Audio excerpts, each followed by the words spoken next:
So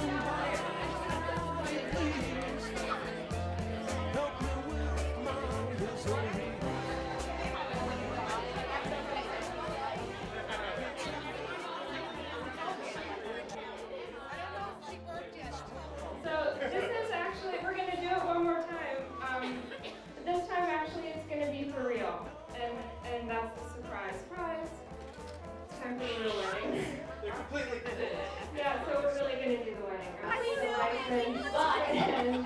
Do it now. It's cool! Oh, okay. We dropped the stuff off and it's doing better.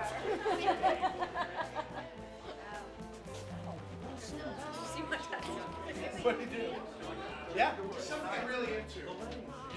Wait, you guys really get Then we go to say they're officially getting married right now. He doesn't have to come. I don't have to come next week. They're getting married right now. We're getting married right now. I don't have to come back next week. So if I can just explain a little bit more, we're going to go through the ceremony one more time, and we're going to sign our marriage license right after that. So everyone will fully read their reading, and today will mark the start of our marriage. Next weekend, which happens to be April Fool's Day, today is when we're actually getting married, and this is more of our style. Yeah, 180 suckers. Why are you focusing on me? Where's the ball? I told so many people I get married in a Superman t-shirt. Riddle me this. Is everybody ready? No.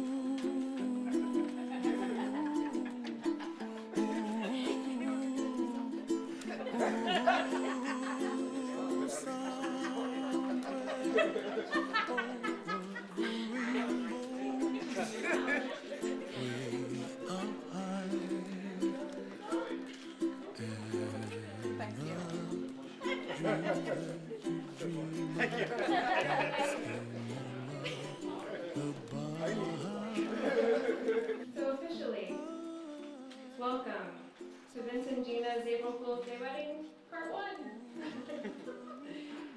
I know this might not be what you were expecting or how you were expecting it to go, but I'm hoping you can enjoy the spontaneous and playful nature of this surprise. It is a reflection not only of Gina and Vince's individual personalities, but of the spontaneity and fun that exists in their relationship with each other. I'm sure I don't have to tell you that they met on April Fool's Day 7 years ago, which seems to have set a certain tone. One that I trust will continue to enliven their days for so many years to come. So even though this might feel a little crazy or unconventional, I can assure you this is a totally real wedding with all the import and sincerity that real love inspires. And so we really do want to hear your readings today.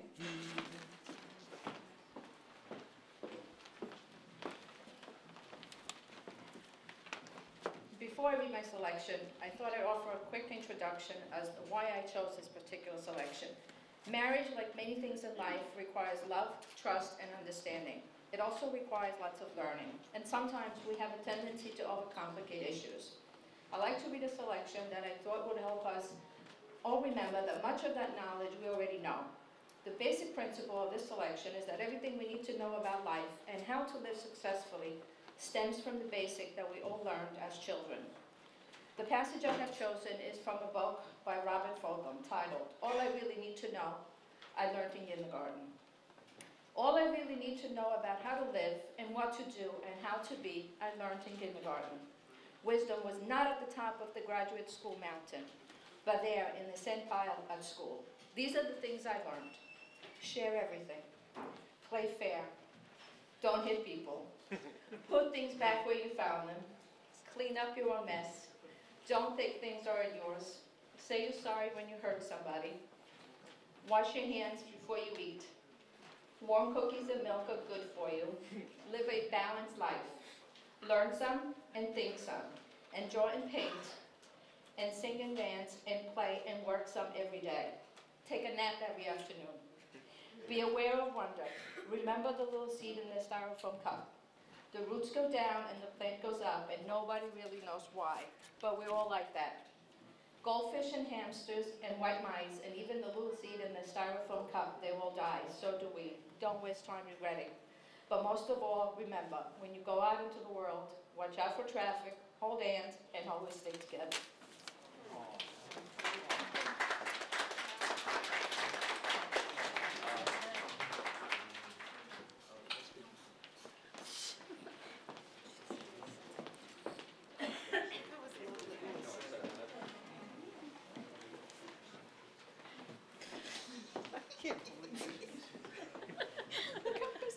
This certainly is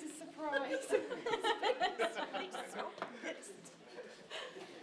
Well, when Gina asked me to do a reading, she said, be creative.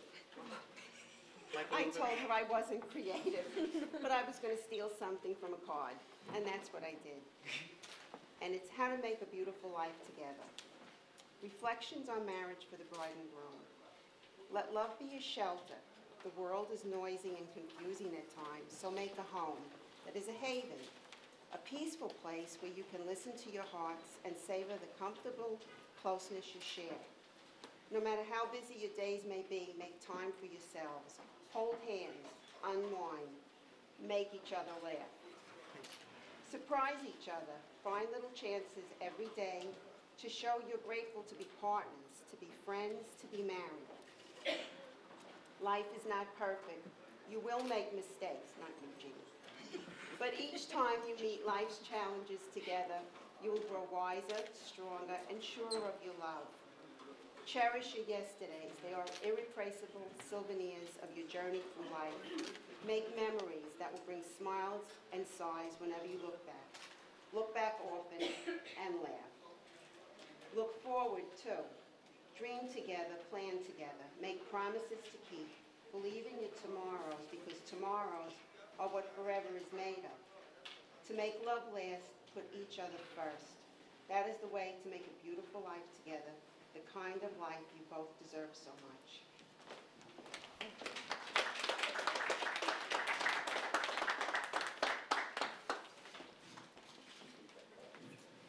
Thanks so much, Carol.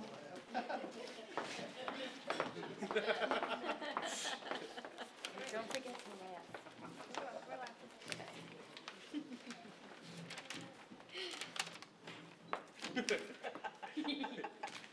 Marriage. Marriage is what brings us together today. There are a lot of memorable romances. Romeo and Juliet, Teddy and Eleanor, Mickey and Minnie, and Lois and Clark. All of these men and women have left a lasting impression on us one way or another. They didn't know it then, standing on the one train, but that is exactly what happened 7 years ago. Today it would have been, but it's really 6 years ago. 300, yeah, whatever, exactly. If I may quote one of their favorite characters, "Can you read my mind? Do you know what it is that you do to me? I don't know who you are. Just a friend from another star. Here I am, like a kid out of school, holding hands with God. I'm a fool. Will you look at me, quivering, like a little girl, shivering? You can see right through me. You can't laugh while I'm reading. You can read my mind. Can you picture the things I'm thinking of? Wondering why you are, all the wonderful things you are?